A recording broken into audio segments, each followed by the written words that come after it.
Well, hello there. As promised, the how to color sand and buff video is finally here. You might recall I posted up a video of this door with tons of body filler and me pretty much cheating to get it straight, but whatever, demonstrational purposes, I don't care. This is off of a 2004 RX-8, which is my buddy John's car. He was gracious enough to give me this door and let me have at it with this thing. To keep with the theme of the last spray can, if you will, video series I did on the 2001 Lincoln Town Car, I sprayed this car with all cans, and of course, you probably remember this one. UPOL, clear coat, urethane product, alright. I also previously uploaded a tip on how to get your clear to flow out a lot better if you're using a spray can, which I will post a link to that down below. Check down there. Yeah. Okay, so this has fully cured for about a day or two, I think. Let's go over the materials that you're going to need to color sand and buff. These are the products I like to use. Let's start with the sandpaper. Since I'm only doing a demo door, I didn't feel the need to go out and buy 3 or 4 different sleeves of paper, but you can get an assorted group of paper from 3M.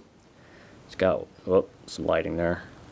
A sheet of 1,000 grit, sheet of 1,500, 2 2,000 grits, and 1 2,500. I wanted to get 3,000, but they didn't have it there. I do use other brands of sandpaper. I don't particularly like this stuff for the final cut. I prefer the 3M or Meguiar's if you can find it. Here is Meguiar's 105 Ultra Cut Compound. Basically, it's a rubbing compound. Then you've got your Ultra Finishing Polish 205, which is pretty much just a polishing compound. So you can think of that as A and B. I haven't tried the 3M stuff yet. I've kind of been on a Meguiar's kick, and I want to burn up these bottles until I go out and buy some more. You'll need a rubber squeegee, a sanding block. For the 1,000 grit, I recommend a hard block. I didn't have mine around wherever it is, so this is just a soft block, so I'm just going to use that today. People will give you different answers on this. The water question, do you want soap in it or just use plain water? I've been using soap. I've tried plain water. I really don't see the difference, except I notice the soap kind of stays a little more clean. You'll need a couple coarse rags, a couple terry cloths, and a wipe-off towel, which is around here somewhere. Alternatively to the squirt bottle, I like to use a squirt bottle because I like dry feet. Alternatively to that, you can just use a clean bucket of water and a sponge. All right, let's get started. One thing I'd like to point out right quick to those that don't know, the higher grade of sandpaper, okay, this is 1,000, this is 1,500, the higher grade of sandpaper, the finer it gets. Now, you wouldn't want to start trying to color sand your car with 80 grit. That's just way too coarse. That's for those that don't know. Just wanted to point that out right quick. Another quick tip before we get started is I like to take my sandpaper and leave it in some water just so it softens up a little bit. I find that if you just take the paper out of the package, wet it really quick, and then start sanding, the corners are a little rough. So take your bucket of water, soak the paper in it. It can just be straight plain water, and put the soap in your squirt bottle. Now, before I start sanding away and hacking at this thing, I wanted to point something out. This is the only angle I can really find where you can see what I'm talking about. This is my tripod stand right there. You can see it in the reflection. You can see how it's kind of grainy as I'm moving the camera. That is orange peel. Now, factory cars always have that. Most of them. I think some of the higher end stuff like Cadillac or some of the higher end dollar Nissans, they might color sand it to where it's at a very minimal. But that is what's going to stop reflections from happening at a distance. Now, not to say it isn't reflective, because this has a really nice shine to it. But Once we're done color sanding and buffing, it's just going to be that much more glossy and wet looking. Okay, what we're going to do first is take our water and soap mixture, and we're just going to clean off the surface first. We don't want any contaminants on our piece that we're going to sand, because if there's a piece of trash in it or like a dirt speck and you're pushing that sandpaper across it, that dirt is just going to end up scratching underneath the clear, or I'm sorry, underneath the sandpaper and scratch the clear, and then when you go to buff it, you're going to see all these scratches and think, what the hell did I do wrong?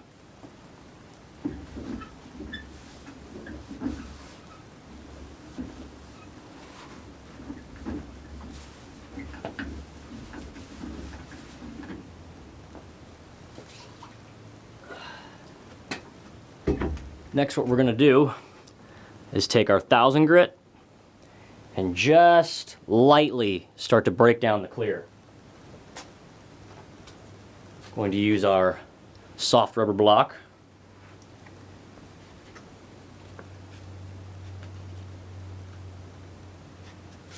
Just going to fold it like so. Now you'll notice that this paper doesn't fit the block. Let me show you something.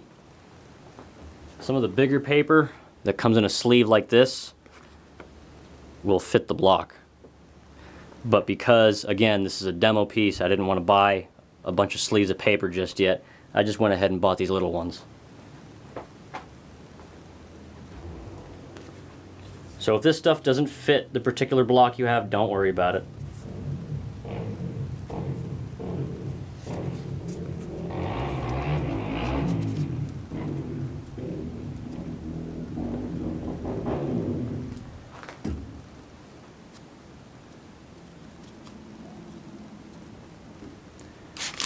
Soak our area.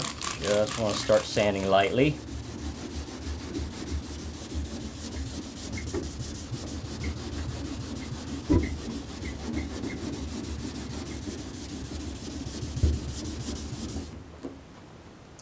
And you'll see that the clear is starting to turn to this milky white substance.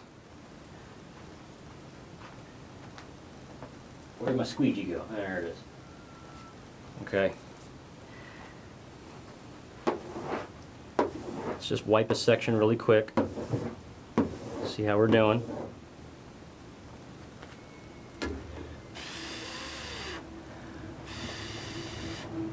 Now, there's something I would like to point out to you.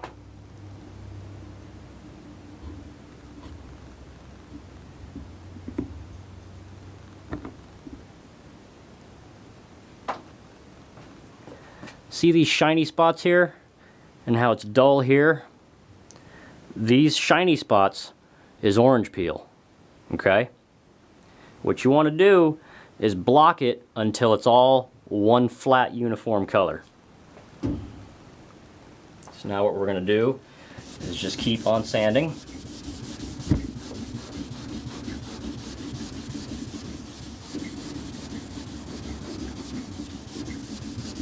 And I want you to notice too how I'm holding the block. I'm not pushing it up at an angle, I'm not doing circles, or I'm not doing anything funny. I got the block and I'm moving it in one direction, holding the block flat. And I've also got my two fingers here as a guide so I don't run into this ridge right here. See, if I just let the block go into the ridge, look what's going to happen. You've got a sharp point meeting a some type of like a U area here, okay? What that sharp point's going to do, that's going to dig into it and it's going to burn it. We want to avoid that.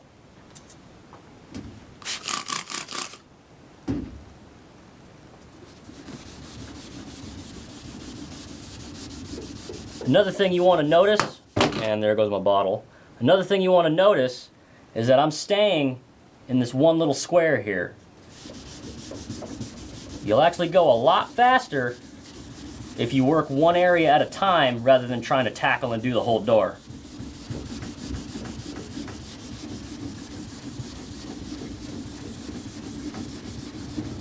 All right, let's check that out.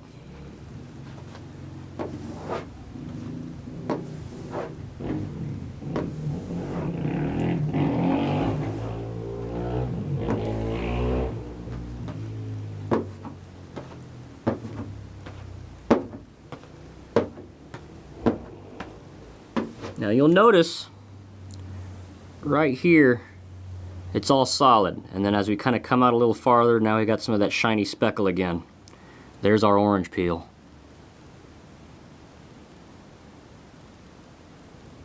All that will eventually come out. So I'm going to put you back up on the stand and I'm going to get to it.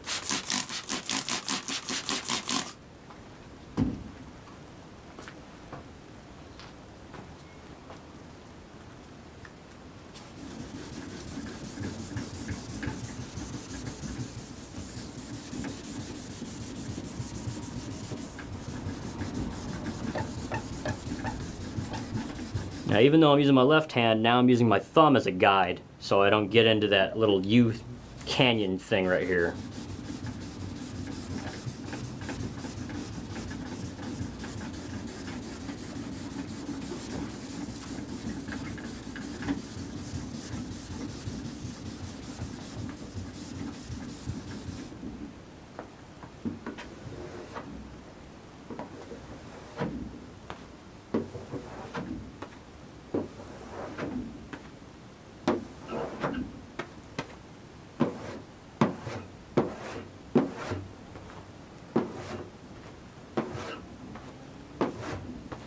Now you can see our area is almost flat. That's what we want. There's still some dark speckles here, but we're going to continue sanding until we get rid of those.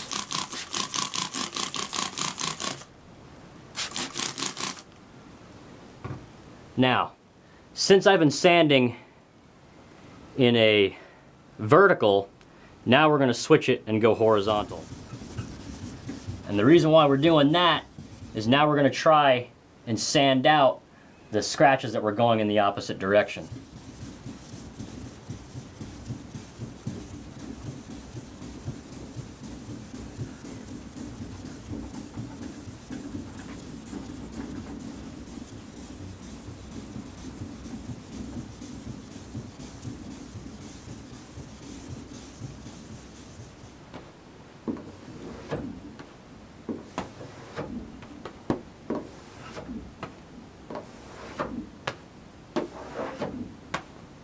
Alright, that's looking pretty good. Now, I'm going to sand the rest of the door in the 1000 grit, and then we're going to come back with the 1500. Okay, so here's the door, all sanded out with 1000 grit. For the most part, it's pretty flat. There's still some shiny spots here. I didn't want to get too crazy with the 1000 grit because my 1500 will now take off the 1000 grit scratches, and it'll get any remaining little shiny speckles here. Okay, now that we're finished with our initial breakdown with the 1000 grit, now we're going to concentrate on this with our 1500. Trust me, that's a 1. I promise.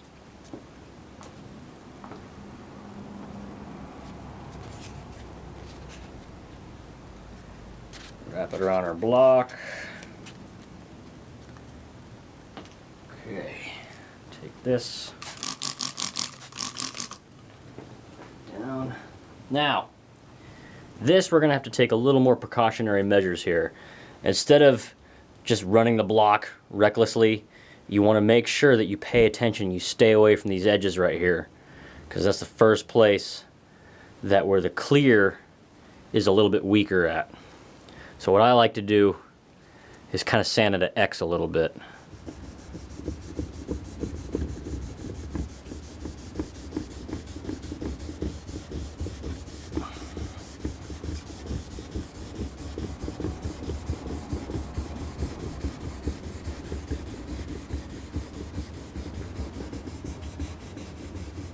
And that might be jiggling the camera because it's actually resting on the table.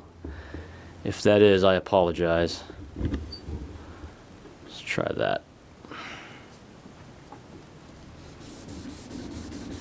Now, we're going to sand in the opposite direction because we came across this way. Now we're going to come across this way, hence our X pattern.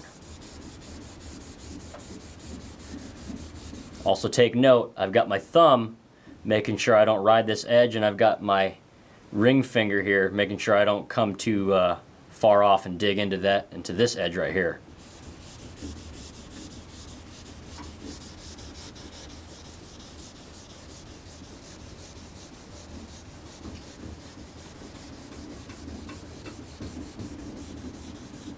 All right, let's check progress.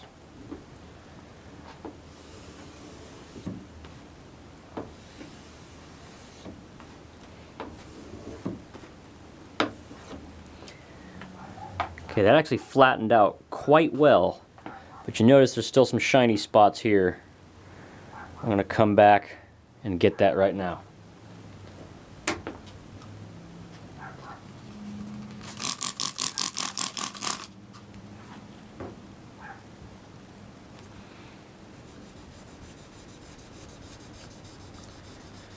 And when you're working in an area like this, you just want to let the weight of the block do the work. Don't sit there and bar into it, because what'll happen is you'll start digging a ridge, and then that ridge will show up once you try to buff it out. Same thing with our X pattern. Now we're coming the opposite direction.